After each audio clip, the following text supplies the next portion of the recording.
Bonjour à tous, merci de nous suivre pour ce flash d'information. Sachez que le président de la République, Alassane Ouattara, a quitté Abidjan hier samedi 22 juillet en début de journée pour un séjour en France. Notons que plusieurs membres du gouvernement étaient à l'aéroport pour accompagner le chef de l'État. Sachez également que dans l'actualité nationale, le démarrage des activités de production du gisement pétrolier Baleine, situé dans le sud-est au large de la station balnéaire d'Assouindé, est fixé à mi-août 2023. Annonce du ministre des Mines, du Pétrole et de l'Énergie et l'inauguration d'un bateau nautique au port d'Abidjan. Mamadou Sangafoua Koulibaly a également évoqué la nécessité d'amplifier le contenu local. Et puis toujours dans l'actualité nationale concernant bien sûr la santé, faire progresser le dialogue public-privé pour atteindre la couverture sanitaire universelle en Afrique de l'Ouest.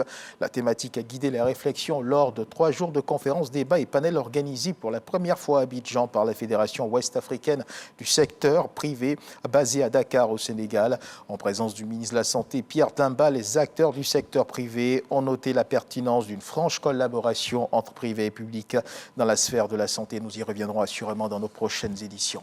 Sachez également que les ministres Amadou Koulibaly et Françoise Remarque ont rehaussé de leur présence la cérémonie de lancement de la première édition du Salon international du contenu audiovisuel d'Abidjan. On a abrégé le SICA, tenu dans la commune de Cocody. Le Salon international du contenu audiovisuel d'Abidjan se veut être une plateforme de rencontre internationale de tous les acteurs du paysage audiovisuel africain et au-delà. Reportage.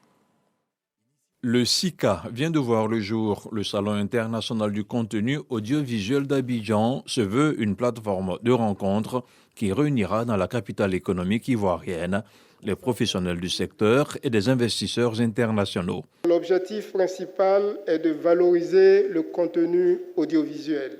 Pendant le SICA, d'importantes communications seront faites au cours des panels. Et avec la mobilisation de tous les professionnels du secteur audiovisuel et de la culture de notre pays, que nous relèverons le défi de l'organisation du SICA 2023 et de faire d'Abidjan la destination privilégiée de la création audiovisuelle.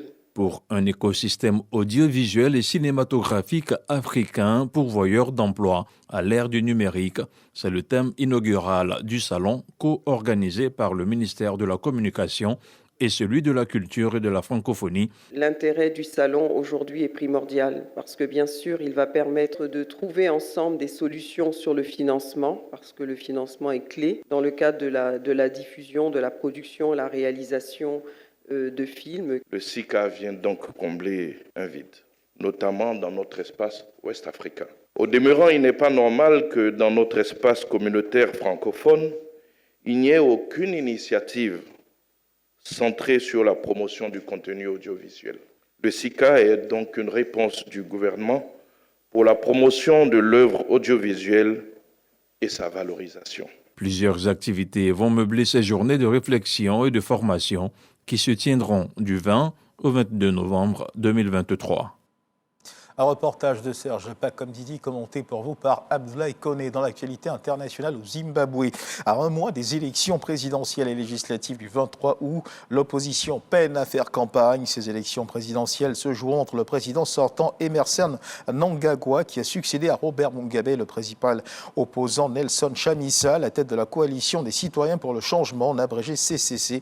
Les militants du principal parti d'opposition, la coalition des citoyens pour le changement, sont l'objet d'intimidation, arrestation, interdiction de rassemblement.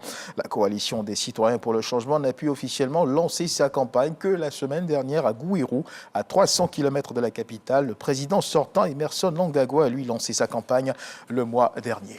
Puis toujours dans l'actualité internationale du côté de l'Espagne, plus de 37 millions d'électeurs sont appelés à voter pour la législative dans ce pays ce dimanche. Le candidat conservateur Alberto Núñez Feijóo est donné favori par les sondages face au chef du gouvernement sortant, le socialiste Pedro Sánchez. Selon l'Institut national des statistiques, 20% des Espagnols étaient encore indécis il y a une semaine sur le choix de leur vote, mais aussi sur le fait de se rendre ou pas dans les urnes. Cette année, plus de 1,6 million d'électeurs vont voter pour la première fois lors de ces législatives. Et dans le cadre du Dimanche Magazine, ce 13h, nous recevrons le professeur Joseph Beignet-Bivreau, directeur de l'Institut national d'hygiène publique de Côte d'Ivoire. Avec lui, nous parlerons de la stratégie déployée par le ministère de la Santé pour faire face à l'épidémie de dengue signalée dans notre pays. Notons que l'on enregistre déjà 2 décès et plus de 80 cas à ce jour. Voilà qui marque la fin de ce flash d'information. Merci de nous avoir suivis. Je vous retrouve à 13h pour le journal.